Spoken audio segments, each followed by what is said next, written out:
اعوذ باللہ من الشیطان الرجیم بسم اللہ الرحمن الرحیم فخلف من بعدهم خلف ورثوا الكتاب یاخذون عرض هذا الادنى ويقولون سيغفر لنا وان ياتهم عرض مثله ياخذوه الم يؤخذ عليهم ميثاق الكتاب الا يقولوا على الله الا الحق ودرسوا ما فيه والدار الآخرة خير للذين يتقون افلا تعقلون۔ سبحان اللہ۔ کل یہودیوں کے متعلق جو بیان کیا گیا تھا کہ وہ ان میں نیک لوگ بھی ہیں، گناہ گار بھی ہیں، اور یہودیوں کی سلطنت کے بارے میں اور یہودیوں کے مختلف فرقہ اور یہودیوں کی غلامی کی تاریخ یہ ساری بیان کی گئی۔ آگے اللہ تبارک و تعالیٰ نے یہودیوں کے بعد آنے والے یہودیوں کے متعلق ارشاد فرمایا کہ چلو وہ یہودی تو نکلے ہی بیکار، فرمایا ان کے بعد جو ان کے جانشین بنے ان کا حال کیا تھا۔ فرمایا فخالف من بعدهم خلف ورثوا الکتاب، فرمایا کہ ان یہودیوں کے بعد جو یہودی آئے وہ بھی جن کو وارث الکتاب، جو کتاب کے جو وارث بنے، ان کا حال بھی یہ تھا کہ وہ بھی ان کے صحیح جانشین نہ بن سکے، یعنی انہوں نے بھی اپنا جس طرح ان کے آباء و اجداد کرتے آ رہے تھے ان کے کرتوت بھی ویسے ہی تھے۔ ٹھیک ہے، وارث الکتاب، حالانکہ ہم نے انہیں کتاب کا وارث بنایا تھا کہ اگر تمہارے باپ دادا نے اگر اچھے عمل نہیں کیے ہیں تو تم اچھے عمل کر کے تورات پر عمل کر لو، لیکن ان کا حال کیا تھا؟ فرمایا یاخذون عرض هذا الادنى، فرمایا کہ ان کے بعد آنے والے یہودیوں کا حال یہ تھا کہ وہ اس قدر لالچی تھے۔ عرض هذا الادنى، ان کا 24 گھنٹے ایک ہی کام ہوتا تھا کہ جہاں سے مال ملتا وہ وہاں سے لے لیتے، اور کہتے کیا تھے؟ وَيَقُولُونَ سَيُغْفَرُ لَنَا، اور کہتے یہ تھے کہ ان قریب ہماری بخشش بھی ہو جائے گی، یعنی ساری دہاڑی کمانے میں گزر جاتی، حلال اور حرام دونوں اکٹھا کرتے رہتے، سود کماتے رہتے، سود کھاتے رہتے، اور کہتے کیا تھے؟ وَيَقُولُونَ سَيُغْفَرُ لَنَا، کہ ہماری ان قریب بخشش ہو جائے گی۔ یہ الفاظ ہمارے ذہن میں آتے ہیں نا کہ جو کچھ ہم کر رہے ہیں یہ ایسی بات تو نہیں ہو رہی ہے، یعنی یہودی یہی سارا کچھ کرتے تھے، اور حال ان کا کیا تھا کہ اس وقت وہ بھی یہ کہتے تھے کہ ہماری بخشش ہو جانی ہے، اور آج بھی یہودی یہی بات کرتے ہیں، وہ کہتے ہیں جی بخشش تو ہماری ہو ہی جانی ہے، اگر ہم جہنم کے اندر گئے بھی صحیح تو زیادہ سے زیادہ 40 دن جائیں گے۔ یہودیوں کا یہ پکا ٹھکا عقیدہ ہے، وہ کہتے ہیں جی ہم نے زیادہ سے زیادہ بھی جہنم میں جانا ہے نا، اول تو اللہ ہمیں بھیجتا نہیں۔ ٹھیک ہے جی، یہ بات پکی ہے، اللہ تعالیٰ پہلے تو ہمیں بھیجتا نہیں، اگر اللہ تعالیٰ نے ہمیں جہنم کے اندر بھیج بھی دیا تو زیادہ سے زیادہ بھی ہم 40 دن رہیں گے، وہاں سے ہو کے واپس آ جائیں گے پھر جنت کے اندر۔ تو کسی نے پوچھا بھی یار یہ اتنی بڑی خوش فہمی، اتنی بڑی تمہارے پاس جو تم بات کرتے ہو کس وجہ سے کرتے ہو؟ تو انہوں نے پتہ کیا کہا؟ کہنے لگے جی ہم نبیوں کی اولاد ہیں۔ ہم کیا ہیں؟ ہم نبیوں کی اولاد ہے، ہمارا حق ہے کہ ہم دنیا کے اندر بھی سرداری کریں، جنت کے اندر بھی جا کے سرداری کریں۔ تو اللہ تبارک و تعالیٰ نے ارشاد فرمایا محبوب ان سے پوچھے کوئی دلیل شلیل بھی ہے، یہ ایویں خام خواہ تم جنت کے بھی سردار بن گئے ہو؟ تو دلیل ان کے پاس کوئی نہیں ہے، ساری دہاڑی حلال حرام اکٹھا کرتے رہتے ہیں اور کہتے کیا ہے کہ ہم بخشے جائیں گے۔ یہی بات آج کا مسلمان نہیں کر رہا کہ عمل سے دور، قرآن سے دور، اسلام سے دور، اس کے باوجود جس سے پوچھ کے دیکھو سارے یہی کہتے ہیں میاں اللہ بخشے گا، ہم تو جنت میں جائیں۔ جو بات کل یہودی کر رہا تھا کہ میری تو بخشش ہو جانی ہے، آج کا مسلمان بھی تو وہی بات ہی تو کر رہا ہے، لیکن یہ اور بات ہے الحمدللہ بخشش تو مسلمان کی ہے، لیکن اللہ تعالیٰ نے یہودیوں کی ایک طبیعت کو بیان کیا کہ یہودی ساری دیہڑی کرتے کیا تھے اور کہتے کیا تھے؟ کرتے یہ تھے کہ ساری دیہڑی انہوں نے دیکھنا نہیں ہے جناب، سود کو انہوں نے چھوڑنا نہیں ہے، اور آج کا پاکستان شریف ہے جی ٹوٹل سود پہ پل رہا ہے، اور سارے کے سارے جنتی بھی یہی ہے۔ آپ کسی پاکستانی سے پوچھ کے دیکھ لو، جہنمی تمہیں کوئی بھی نظر نہیں آئے گا، پورا پاکستان جنتی ہے، ٹھیک، سارا پاکستان ماشاءاللہ جنتی ہے، جہنمی کوئی بھی نہیں ہے۔ آپ دیکھ لیں، ماہ رمضان آتا ہے، ماہ رمضان کے اندر 4 دہاڑے آ جاتے ہیں، تراویح پڑھ جاتے ہیں، اس کے بعد عید کے بعد ایسے مسجدیں ویران ہو جاتی ہے جیسے لگتا ہے جیسے سارے کے سارے ماشاءاللہ سرٹیفکیٹ لے کے باہر نکلے، بس بھائی اب ماہ رمضان کے بعد آنے کی ضرورت ہی نہیں ہے۔ ٹھیک ہے، تو سارے کے سارے وہی خوش فہمی ہے جو یہودیوں کو خوش فہمی تھی، آج کے مسلمان بھی اسی خوش فہمی کے اندر مبتلا ہے۔ اور اگلی بات وَإِن يَأْتِيهِمْ عَرَضٌ مِثْلُهُ يَأْخُذُوهُ، اللہ تعالیٰ نے ارشاد فرمایا کہ جتنا مال انہوں نے کما لیا ہے نا، اگر اس کا ڈبل بھی ان کے پاس آ جائے يَأْخُذُوهُ، انکار نہیں کریں گے، وہ بھی لے لیں گے۔ ٹھیک ہے، لالچ اس قدر ہے کہ کسی نے اگر 2 کروڑ کما لیا ہے تو اگلا 2 کروڑ اسے مل جائے نا کہیں سے، تو وہ بھی لے لیں گے۔ ہم اعلان صرف اور صرف 500,000 کا کرواتے ہیں. اگر کسی کے پاس 10 لاکھ روپے مل جائے کون اعلان کرواتا ہے؟ ٹھیک ہے نا جی. ہاں اگر کسی کی چابی گم ہو جائے, کسی کی گھڑی گم ہو جائے تو بستوں کے اعلان ہو جاتے ہیں. ٹھیک ہے. آقا علیہ الصلوۃ والسلام کے پاس ایک بندہ حاضر ہوا, عرض کی یا رسول اللہ اگر مجھے کہیں سے کچھ مل جائے تو حضور نے فرمایا اعلان کر. کہا جی بکری مل جائے, حضور نے شاہ فرمایا اعلان کرنا شروع کر دے, کوئی آئے گا مالک اس کو لے لے گا. تو اس نے عرض کی یا رسول اللہ کٹا بچھا بھی ہو تو پھر؟ حضور نے فرمایا اس کا بھی اعلان کر دے. اس نے کہا حضور اونٹ گم ہو جائے تو پھر؟ آپ نے شاہ فرمایا اونٹ بھی گم ہو سکتا ہے. بھائی اندازہ کریں بھی 500,000 چلو کسی کا گر گیا, اگر 10 لاکھ 15 لاکھ 20 لاکھ وہ بھی اللہ معاف کرے کسی کا گرتا تھوڑی ہے. اگر ہو بھی جائے تو ہم اس کو اعلان کروانے کے لیے تیار نہیں ہے. ہم اعلان صرف اور صرف 1500 کا کروانے والے ہیں. تو بہرحال اللہ تعالیٰ نے ارشاد فرمایا یہودیوں کے لالچ کا یہ حال ہے, وَإِن يَأْتِهِمْ مَرَضٌ مِثْلُهُ, اتنا جتنا مال انہوں نے کمایا ہے اس سے ڈبل بھی ان کو پاس آ جائے تو وہ ان کی معافی نہیں ہے. اور آج کے مسلمان کو دیکھ لے, حالانکہ یہ مسلمان کی تاریخ تھی کہ اگر انہوں نے شام کا کھایا ہے نا تو کوئی بندہ ان کے پاس لے کے گیا نا یار یہ رکھ لے, اس نے کہا بھائی رات کا کھا لیا ہے صبح ہوگی رب دیکھا جائے گا. تقوی کا یہ عالم تھا. ٹھیک ہے نا. آپ حیران ہو جائیں گے کہ ہمارے بزرگ گزرے ایک بہت بڑے, ان کا رشتہ جو ہے وہ بادشاہ نے مانگا. ٹھیک ہے جی. رشتہ جب مانگا تو انہوں نے کہا جی رشتہ ہمیں دے دے. بادشاہ نے مانگا تو اس نے کہا نہ تیرا بیٹا نا میری بیٹی کے قابل نہیں ہے. ٹھیک ہے. جب یہ بات ہوئی تو آگے سے ہوا کیا, فرمایا کہ ان کے پاس ایک شاگرد آیا کرتے تھے تو ان سے پوچھا, اور 3 دن نہ آئے. تو امام نے پوچھا کہ ہاں بھی تو کل پڑھنے کیوں نہیں آیا؟ اس نے کہا جی میری بیوی فوت ہو گئی. فرمایا رشتہ کرے گا؟ اس نے کہا جی کروں گا اگر مل جائے تو, لیکن غریب اتنا وہ دے گا ہی کوئی نہیں. آپ نے فرمایا میں اپنی بیٹی کا نکاح تجھ سے کر رہا ہوں. سبحان اللہ. ٹھیک ہے. جس کے لیے بادشاہ کے بیٹے کا رشتہ آیا تھا میں نکاح تجھ سے کر رہا ہوں اپنی بیٹی کا. دے دیا. اچھا پھر بیٹی بھی کمال کے دیکھیں ذرا, جب وہ گھر گئے نا اپنی بیوی کو لے کر, گھر جا کے دیکھا تو باپ نے پہلے کہہ دیا, کہا میں نے تجھے اللہ اور اللہ کے رسول کے مہمان کے ساتھ تیرا نکاح کر دیا ہے. ٹھیک ہے نا. میں نے اللہ کے رسول کے مہمان کے ساتھ تیرا نکاح کیا ہے, بڑا نیک بندہ چھوڑ کے تجھے دیا ہے. بیٹی جب گھر گئی نا تو گھر کے اندر ایک گھڑا پڑا ہوا ہے, گھڑے کے اوپر جو ہے وہ ایک روٹی پڑی ہوئی ہے. تو بیٹی نے کہا, اس نے کہا افسوس میرے والد کو دھوکا ہوا ہے, میرے والد کو دھوکا لگا ہے. میرے والد نے تو کہا تھا کہ اللہ کا نیک بندہ ہے, اللہ کے رسول کا مہمان ہے. تو اس نے جب بیٹی نے افسوس کیا نا کہ اس نے کہا جی افسوس ہے میرے والد کو دھوکا لگا ہے, تو وہ آگے سے بولو, اس نے کہا جی مجھے پہلے ہی پتا تھا اتنے بڑے امام کی بیٹی میرے گھر رہ کیسے سکتی ہے, میں نے تو پہلے ہی کہا تھا میں غریب بندہ. اس نے کہا نہ یہ بات نہیں, مسئلہ یہ ہے میرے والد نے کہا تھا بڑا نیک بندہ اس کے ساتھ تیرا نکاح کیا ہے. میں نے گھر آ کے دیکھا جس کے گھر میں روٹی پڑی ہوئی ہے, گھڑا بھی پڑا ہوا ہے, سویر کے لیے بھی روٹی رکھ کے بیٹھا ہوا ہے, وہ نیک کیسے ہو سکتا ہے؟ نیک ہوتا تو اس روٹی کا خرچہ صدقہ نہ کر دیتا؟ صبح ہوتی تو دیکھا جاتا نا. اور جس کا رب پر سویر کی روٹی پر تقویٰ نہیں ہے میں اسے کیسے نیک مان لوں؟ کیوں جی؟ یہ ہماری تاریخ ہے, یہ عیسائیوں کی بات نہیں ہے, یہ ہندوؤں کی یا یہودیوں کی بات نہیں ہے, یہ مسلمانوں کی تاریخ ہے یار. سمجھ آئی نا. ایسی عورتیں گزری ہیں.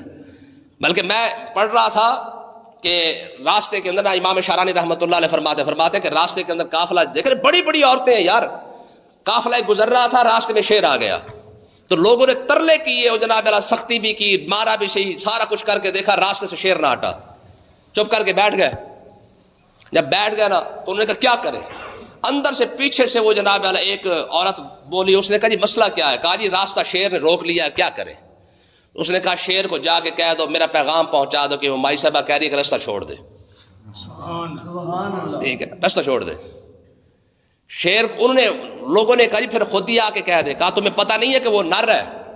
وہ کیا ہے؟ وہ نر ہے. اور اللہ تبارک و تعالیٰ نے عورت کو مردوں سے جو ہے وہ پردہ کرنے کا حکم عطا فرمایا. مرد تو مرد ہوتا ہے, چاہے وہ انسانوں کے اندر ہو چاہے وہ جانوروں کے اندر ہو. میرا پیغام پہنچا دو, شیر رستہ چھوڑ دے گا. سبحان اللہ. اور ہوا یہ. سمجھ آئی نا. امام مالک رحمۃ اللہ علیہ مسجد نبوی شریف کے اندر پڑھایا کرتے تھے. طالب علم بیٹھے ہوتے نا تو آپ طالب علم کو فرماتے او فلاں تو غلطی کر رہا ہے, صحیح دیکھ کے پڑھ ذرا. تو طالب علم پیچھے بیٹھے ہوتے وہ بڑے پریشان ہو جاتے, یار بات یہ سبق ہم وہاں پڑھ رہے ہیں, امام وہاں بیٹھ کے غلطی نکال دیتا ہے. تو لوگوں نے شاگردوں نے پوچھا, کہا استاد جی آپ کو کیسے پتہ چل رہا ہے کہ ہم غلط پڑھ رہے ہیں؟ فرمایا جب تم غلط پڑھتے ہو نا اسی دیوار کے پیچھے میری بیٹیاں بیٹھی ہوئی ہیں، جب تم غلطی کرتے ہو وہ پھٹی کے اوپر پھٹی مارتی ہے، مجھے پتہ چل جاتا کہ شاگرد غلط پڑھ کے جا رہا ہے۔ کتنی بڑی عالمہ ہوگی وہ۔ بہرحال یہ ایک الگ موضوع ہے۔ تو اللہ تبارک و تعالیٰ نے ارشاد فرمایا کہ یہودیوں کا یہ حال تھا کہ جتنا بھی مال ان کو مل جاتا وہ اس سے بھی ڈبل کوشش کرتے، اور آج بھی مسلمان اسی چکر میں پڑا ہوا ہے۔ تو اللہ تعالیٰ نے ارشاد فرمایا الم یؤخذ علیہم میثاق الکتاب، اور کیا انہوں نے کتاب کے اندر یہ بات نہیں پڑھی تھی، ان سے یہ وعدہ نہیں لیا گیا تھا کہ اللہ یقول علی اللہ الا الحق، جب اللہ کی بات آ جائے تو پھر حق کی بیان کرنا ہے۔ اور یہودیوں سے تو یہ وعدہ لیا گیا تھا کہ اللہ کے معاملے کے اندر حق سے پیچھے نہیں ہٹنا ہے، جب اللہ کی بات آ جائے تو پھر اللہ اور اللہ کے رسول کا معاملہ آ جائے تو پھر صرف حق اور سچ کو دیکھا جائے گا، ڈنڈی نہیں ماری جائے گی۔ ہم نے تو یہودیوں سے یہ وعدہ لیا تھا وَدَرَسُوا مَا فِيهِ، ہم نے تو جب یہ بات کی تو تورات کے اندر لکھی ہوئی تھی اور ان سب نے یہ پڑھی تھی یہ بات کہ اللہ تعالیٰ نے تورات کے اندر بیان کیا تھا کہ جب اللہ اور اللہ کے رسول کی بات آئے گی تو پھر کسی کو دیکھا نہیں جائے گا، لیکن انہوں نے یہ سارا کچھ بلا دیا۔ اللہ تعالیٰ نے ارشاد فرمایا وَالدَّارُ الْآخِرَةُ خَيْرٌ لِلَّذِينَ يَتَّقُونَ، فرمایا کہ اگر انہوں نے بلا دیا تو کوئی بات نہیں، آخرت کا جو گھر ہے وہ تو ان لوگوں کے لیے ہے جو رب سے ڈرنے والے ہیں۔ جس کے دل میں رب کا ڈر ہوگا وہ حق سے پیچھے نہیں ہٹے گا۔ افلا تعقلون، تمہیں اتنی بھی سمجھ کوئی نہیں ہے کہ قیامت کے دن نہ کہ تم رب کو جواب کیا دو گے۔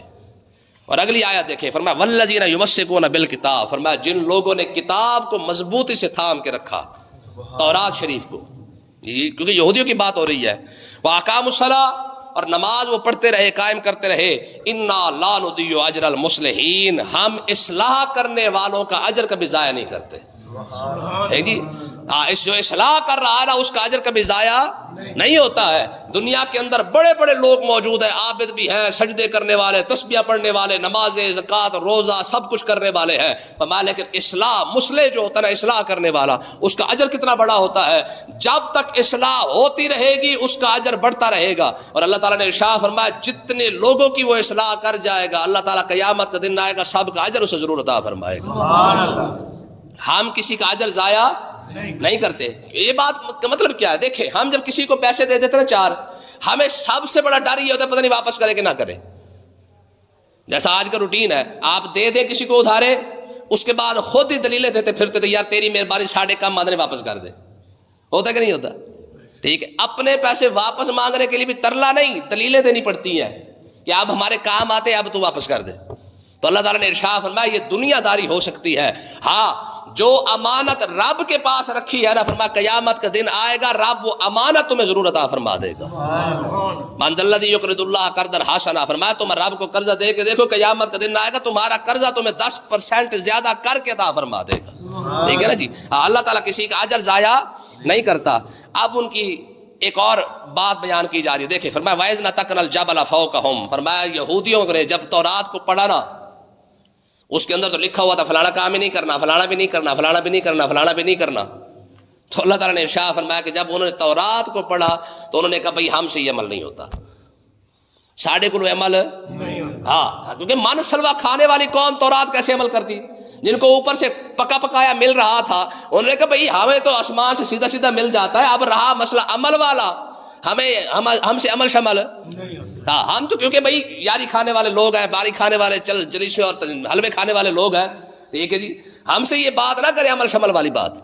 ٹھیک ہے، ساری قوم نے فرضوں کو چھوڑ دیا ہے، زکوٰۃ فرض تھی چھوڑ دیا، عشر فرض تھا وہ چھوڑ دیا، ماہ رمضان کے روزے تھے سارے فرض چھوڑ دیے ہے جی، عید کو پکڑا ہوا کیونکہ پتہ ہے نا بھی نماز پڑھنے کے بعد کچھ نہ کچھ کھانے کے لیے لب بھی جانا۔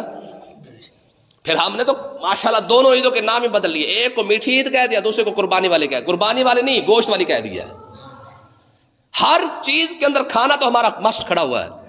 انہوں نے کہا جناب ہم سے تورات پر عمل نہیں ہوتا، تو اللہ تعالیٰ نے کیا ارشاد فرمایا، فرمایا وَإِذْ نَتَقْنَا الْجَبَلَ فَوْقَهُمْ، جب انہوں نے کہا نا جی ہم سے تورات پر عمل نہیں ہوتا، ہم نے پھر پہاڑ کو اٹھا کے ان کو اوپر کھڑا کر دیا، پہاڑ اٹھا کے، اور تھا کیسا، مَكَانَّهُ ذُلَّةٌ، فرمایا ایسے تھا جیسے چھتری بن کے نا پہاڑ ان کے اوپر آ کے کھڑا ہو گیا۔ حضرت جبریل علیہ السلام کو حکم دیا گیا، فرمایا جبریل پہاڑ اٹھا کے نا جیسے سر کے اوپر چھتری ہوتی ہے نا، فرمایا ایسے ہی پہاڑ اٹھا کے ان کے اوپر کھڑا کر دے۔ اور جبریل علیہ السلام نے وہ پہاڑ اٹھا کے نا سر کے اوپر آ کے یوں کر کے نا کیا کہتے ہیں ہوا کے اندر رکھ دیا، اور ارشاد فرمایا تورات پر عمل کرو گے یا یہیں پیس کے رکھ دوں؟ قرآن کے لیے تو یہ حکم نہیں آیا نا. یہ تو نہیں کہا گیا کہ قرآن پر عمل نہیں کرو گے تو پیس کے رکھ دیں گے. ہاں یہ ضرور ہے کہ قیامت کے دن حساب ضرور ہو جانا ہے. آج ڈھیل مل گئی ہے نا. آج کہا گیا کہ ٹھیک ہے بھائی تیرے سامنے قرآن موجود ہے, اسلام موجود ہے, عمل کرنا ہے تو کر لے, نہیں کرنا. لیکن وہ کہتے ہیں نا سدا ڈھیل تھوڑی ملتی ہے. آج نہ صحیح, آج تو چودھری بھی ہے, ملک ہے, خان ہے, سارا کچھ ہے. قیامت کے دن تجھ سے پوچھا ضرور جائے گا جب قرآن دیا تھا تو عمل کیوں نہیں کیا. دیکھیں نا آقا علیہ الصلوۃ والسلام نے ارشاد فرمایا میری امت کا حساب سب سے پہلے ہونا ہے, سب سے پہلے ہونا ہے. تو پھر اندازہ کر لے جب امت کا حساب سب سے پہلے رکھا گیا ہے تو اس کی کوئی نہ کوئی وجہ بھی تو ہوگی نا. آخر ہر بندہ یہ جناب اللہ اتنا بے خوف ہو چکا ہے, ہر بندے کو یقین کرے بخشش کا ایڈا پکا بہانہ مل چکا ہے جس کی حد ہی کوئی نہیں. حالانکہ یار ہمارے بزرگ تھے, حضرت امام حسن بصری فرمایا کرتے تھے میں 70 صحابہ کرام سے ملا ہوں, 70 صحابہ کرام کو, ٹھیک ہے. ان کا حلال کھانے کے اندر بھی اتنا احتیاط تھا جتنا ہم حرام کے بارے میں سوچ بھی نہیں سکتے ہیں. یعنی ہمیں تو حرام بھی مل جائے نا تو ہم نے کبھی نہیں سوچا ہے. میں 70 صحابہ کرام کو میں ملا, ان کے سامنے حلال کھانا بھی رکھا گیا تو وہ اس وجہ سے ڈر جاتے تھے کہ یار اس کے اندر کوئی تھوڑی سی ملاوٹ ہوگی تو پھر کیا بنے گا. ٹھیک ہے لیکن ہم انہی کے تو سارے یار تھے نا, نسل تو وہی ہے نا ہماری, روحانی نسل, ہمارے روحانی باپ تو وہی تھے نا, بڑے تو وہی تھے نا. لیکن ہم نے کیا کیا ہے, ہم نے ان کے کبھی کوئی نام ہی نہیں بچایا, ان کی عزت ہی کوئی نہیں بچائی ہے. وہ بڑے لوگ تھے, انہوں نے اسلام کی خدمت کی تو آج ان کا نام بھی ہے, اور ہم نے کیا کیا ہے. تو بہرحال اللہ تعالیٰ نے ارشاد فرمایا ہم نے تورات پر عمل کروانے کے لیے پہاڑ کو ان کے سر کے اوپر کھڑا کر دیا ہے, لیکن قرآن پر عمل کروانے کے لیے ایسا عمل نہیں کیا گیا. کیوں؟ اس وجہ سے کہ تم یہودیوں کے سامنے شرمندہ نہ ہو کہ اگر ہم پر پہاڑ کھڑا کیا گیا تو تم کون سا بچے ہو. یار رب نے مسلمان کو شرمندہ تو نہیں ہونے دیا نا, کیونکہ دنیا میں یہودی موجود ہے, عیسائی موجود ہے, ہندو موجود ہے, سکھ موجود ہے, ہر کوئی موجود ہے. کہیں تانا ہی مار دیتے کہ لو جی مسلمانوں نے عمل نہیں کیا تو اللہ تعالیٰ نے ان پر یہ سختی تو کی ہے نا. یہی وجہ ہے مسلمان کو دنیا میں عذاب نہیں دیا گیا. قبر کے اندر اس لیے عذاب دے دیے جاتے کیونکہ دیکھنے والا کوئی نہیں ہوتا. کل کو ہو سکتا ہے کوئی عیسائی ہنس پڑتا. پھر آج کیوں شکل نہیں مس ہوتی ہے, اس لیے نہیں ہوتی کہ کوئی عیسائی تانا نہ دے دے مسلمان کو, یہودی کو تانا نہ دے دے کہ اگر ہم بندر بنے تھے نا تم بھی تو بنے ہو نا. یہ اللہ تعالیٰ نے مسلمان کو عزت عطا فرمائی ہے. فرمایا کأنہ ذلۃ, فرمایا ہم نے ان پر چھتری کی طرح جناب پہاڑ کھڑا کر دیا. وظنوا انہ واقع بہم, وہ اتنا سوچنے لگ گئے تھے کہ اب یہ پہاڑ ہم پر گرے ہی گرے. پھر کیا کیا یہودیوں نے سجدہ کیا. سجدہ کرنے کا حال ان کا یہ تھا, انہوں نے بائیں سائڈ زمین پر رکھ دی اور دائیں سائڈ یعنی یہ جو آنکھ ہے نا اس کو اوپر کر کے رکھا کہ پہاڑ گر ہی نہ جائے اوپر. یعنی ایک آنکھ سے وہ پہاڑ کو دیکھتے رہے اور دوسری آنکھ انہوں نے سجدے میں رکھی. تو آج بھی یہودیوں کا سجدہ کرنے کا انداز یہی ہے. آج بھی جو یہودی سجدہ کرتے ہیں نا وہ اسی طریقے سے سجدہ کرتے ہیں. ٹھیک ہے, کیسے کہ ایک سائڈ جو کھبی سائڈ یعنی بائیں سائڈ جو ہے نا وہ اس کو زمین پر رکھ لیتے ہیں اور ایک آنکھ اوپر یوں کر کے وہ سجدہ کرتے ہیں. تو اللہ تعالیٰ نے ارشاد فرمایا کہ اس وقت بھی یہ بےمان ایسے تھے کہ انہوں نے بندے کے پتروں والا سجدہ اس وقت بھی نہیں کیا ہے. ایک نظر انہوں نے پھر بھی پہاڑ پر رکھی تھی کہ ہون ڈگی نہ پوے. تو اللہ تعالیٰ نے ارشاد فرمایا خذوا ما آتیناکم بقوۃ, ہم نے ان کو کہا بس اپنی طاقت کے ساتھ تورات کو پکڑو اور اس پر عمل کرنا شروع کر دو. واذکروا ما فیہ, جو احکامات اس کے اندر بیان کیے گئے سارے یاد کر لو اور سارے تورات پر عمل کرنا شروع کر دو. جس کو نہ یاد ہوئے پہاڑ کے اندر پیس کے رکھ دیں گے. آج مسلمان کو تو غسل کے فرض ہی یاد کوئی نہیں. یار دیکھو ہے نا باتیں غور کرنے والی. انہوں نے تورات کو چھوڑا تو پہاڑ ان کے اوپر کھڑا کر دیا گیا. مسلمان کو پہلا کلمہ بھی نہیں آتا, کبھی چہرہ مسکی نہیں ہوا. مسلمان کو استنجے کا طریقے کا پتہ کوئی نہیں ہے, غسل کا طریقہ پتہ کوئی نہیں ہے. بڑے بڑے پڑھے لکھے جناب اپنے آپ کو جب سمجھ رہے پڑھے لکھے بی اے کرنے والے, ایم اے کرنے والے, پی ایچ ڈی کرنے والوں کو غسل کا طریقہ کا پتہ کوئی نہیں ہے. حالانکہ انسان کی پاکی کی بنیاد ہی غسل ہے. نماز کی بنیاد غسل ہے, روزے کی بنیاد غسل ہے, اپنا قرآن پڑھنے کی جو بنیاد ہے وہ غسل ہے. بھائی غسل ہوگا جسم پاک ہوگا تو قرآن کو ہاتھ لگاؤ گے نا, غسل ہوگا تو نماز پڑھو گے نا, غسل ہوگا تو طواف کرو گے نا, غسل ہوگا تو حج کرنے کے احکامات پر عمل کرو گے نا. کیسے غسل کے بغیر گزارا کر لو گے؟ تو اللہ تعالیٰ نے ارشاد فرمایا ہم نے انہیں کہا بھی تورات پر عمل کرو وغیرہ پیس کے رکھ دیں گے. واذکروا ما فیہ, جو کچھ تورات کے اندر اس کو بھی یاد کر لو. مسلمان کو تو الحمدللہ بھی نہیں آتی ہے. ہمارے پارلیمنٹ کے اندر بڑے بڑے بیرسٹروں کو قل هو اللہ احد پڑھنی نہیں آئی. ایک پچھلا وزیر داخلہ مر گیا ہے، یقین کرو اس نے 3 مرتبہ پارلیمنٹ کے اندر قل ہو اللہ پڑھنے کی کوشش کی تھی، اسے 3 مرتبہ بھی نہیں آئی. لعلکم تتقون، فرمایا ہم نے کہا تھا تورات یاد کر لو شاید تم پرہیزگار بن جاؤ. اگر تورات یاد کرنے سے پرہیزگاری ملتی ہے نا تو یار قرآن پڑھنے سے تو بندہ اس سے بڑا پرہیزگار بن سکتا تھا. اللہ تعالیٰ سمجھنے کی توفیق عطا فرمائے.